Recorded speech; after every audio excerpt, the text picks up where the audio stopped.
Bom dia, nono ano. Eu aqui de volta com vocês. Vamos terminar essa aula sobre a Eurásia. Como eu falei daquela vez, na última aula, ela é muito longa, né? Mas a gente vai terminar. Eu só botei esse slide aí para que vocês observem que nós paramos nesse aí, tá bom? Então, uma coisa importante sobre essa massa continental, chamada Eurásia. E lá existe, tanto na Europa quanto na Ásia, rios importantíssimos. E esses rios, eles têm um poder, ele tem uma importância tão grande, não só para a economia, como também para a sociedade. Então vamos lá. Na Ásia, nós vamos ter vários rios maravilhosos, mas um deles, Tigres e Eufrates, Yangtze e Yanghu, ou seja, Rio Amarelo e Rio Azul, o Brahmaputra, o Ganges, o Hindu. Então, esses rios, todos da Ásia, são aproveitados. A maioria deles são de planalto e eles são reaproveitados para todas as áreas, todos os segmentos. Ou seja, para escoamento de produtos, para viagens, e isso é uma coisa que não acontece no nosso país. Na Europa, já vamos encontrar o Danúbio, o Elba, o Reno, o Volga, o Sena, que são rios importantíssimos, inclusive para fazer conexão de um país para outro. Bom, eu gostaria muito de falar sobre vocês sobre a limitação dessas duas porções. Como eles se limitam em relação aos oceanos. A Europa, no seu lado norte, vamos encontrar o glacial ártico. No oeste, o Atlântico.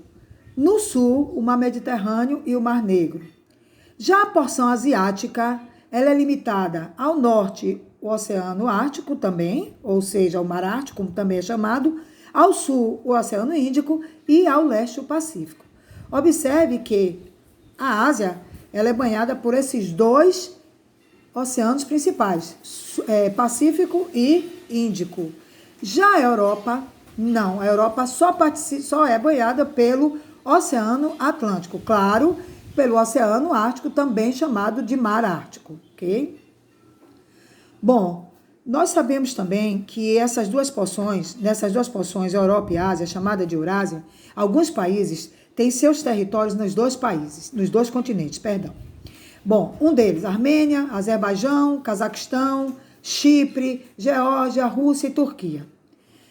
O maior país transcontinental do mundo é a Rússia. O que é transcontinental? Porque ele ultrapassa as fronteiras para um outro continente, que no caso é a Europa. Já a Turquia possui a única cidade transcontinental do mundo, que é Istambul. O que é isso? Essa cidade passa da Ásia para a Europa. Então, ela ultrapassa as fronteiras da Europa. Por isso, ela é chamada transcontinental. Uma coisa também interessante que eu gostaria de falar, a Turquia, apesar dela estar também na Europa, ela foi rejeitada, não sei agora o processo como se encontra, mas ela foi rejeitada há um tempo atrás pela União Europeia, que é o maior bloco econômico do mundo e que se encontra no continente europeu, por ela não respeitar os direitos humanos. Bom, gente, vamos lá, aprendendo mais. O que é uma cidade transcontinental? É uma cidade que se estende por mais de um continente, como o nome está dizendo, tá? Então, ela ultrapassa essa fronteira, ok? Vegetação. Nós vamos falar de um tema que é importantíssimo, principalmente agora, nesse momento desses vírus que acontecem. Observe que toda vez que nós desmatamos, que nós fazemos queimadas, que nós destruímos o meio ambiente, várias catástrofes acontecem e sempre atingindo a humanidade. E essa questão da população é muito importante. Vamos lá. Tundra. Deriva da palavra finlandesa tunturia, que significa planície sem árvore. Por que planície sem árvore? Porque está no gelo. Porque ela está na parte congelada e por isso ela não tem vegetação arbustiva. Estepe. São formações vegetais de planície, sem árvores, com uma vegetação herbácea, como as pradarias pequenininhas, espaçadas, um pouco ressecadas. Mediterrânea. Ela ocorre no clima mediterrâneo e observe que a Europa também tem, tá? E a Ásia também, na área de maior altitude, onde o nível de precipitação são maiores. Tem florestas, ela tem o cedro, o pinho, é muito bonita. Nós vamos encontrar frutas também que não tem no mundo inteiro. E interessante que observe que até os Estados Unidos sofrem influência desse clima mediterrâneo, apesar de se encontrar ali próximo entre a Europa, a Ásia e a África. Bom, simplificando, nós temos aqui os tipos de vegetação: Europa setentrional, Europa ocidental, Europa norte, centro-sul, Europa mediterrânea, que eu gostaria que vocês lessem, estudassem e tirassem suas dúvidas comigo, tá? Mas se vocês observarem, se vocês observarem esse esqueminha aqui, vocês vão estudar de forma concreta e vão aprender com muito mais rapidez. Bom, a cobertura vegetal do continente ao norte, tanto da Europa quanto da Ásia, ela é constituída de tundra por conta das áreas polares, tá? Eu queria muito bem que vocês observassem isso, tá?